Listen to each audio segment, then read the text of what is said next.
I want to transition and just say a word about the storm, since I'm here on the coast and we are still in a state of emergency. I'm grateful that we're joined by Public Safety Secretary Eddie Buffalo and Colonel Freddie Johnson with the Highway Patrol. We are encouraged that the recent forecasts have shown that the storm Imelda is being pushed further off our coast. But it does not mean that there will not be impacts from this storm felt on land or that we should not be prepared. The combined impact of the two storms, Humberto and Imelda, may cause isolated flash flooding, coastal flooding, ocean overwash, wind gusts, and dangerous rip currents throughout much of this week. The storm will likely linger, and hazardous conditions on the coast may continue throughout the end of the week. So if you're visiting the beaches, please stay out of the water this week. And folks in the east, just be aware that flash flooding may happen in your community.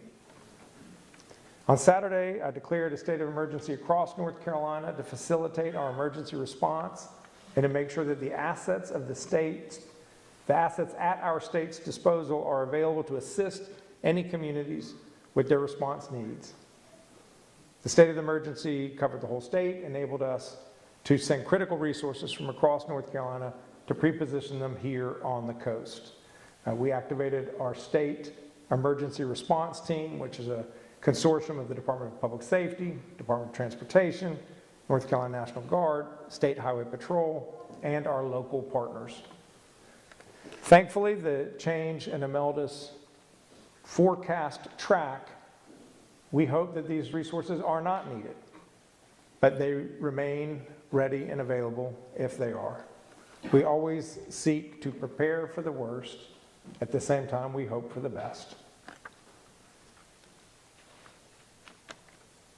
Last Saturday's one-year milestone of Hurricane Helene reminds us of the importance of being prepared. Anna and I, our First Lady and I, spent the weekend with our neighbors in Western North Carolina. The milestone event stirred incredible emotions out west. Folks were mourning all that was lost, 108 lives lost in the storm. At the same time, they were celebrating the remarkable progress that they've made, and they're sober in their recognition about the vast amount of work that remains ahead of them. While this weather system is not looking nearly as catastrophic as Helene, thank gosh, know that we're preparing early and knowing that preparing early and following emergency guidance can save lives.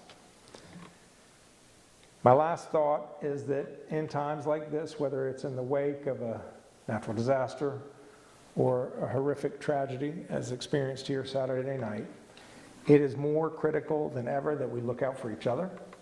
So I encourage you to reach out to your friends, reach out to your family, reach out to your neighbors. Make sure they're okay. Make sure that they have what they need. And we at the state are committed to doing likewise. Thank you.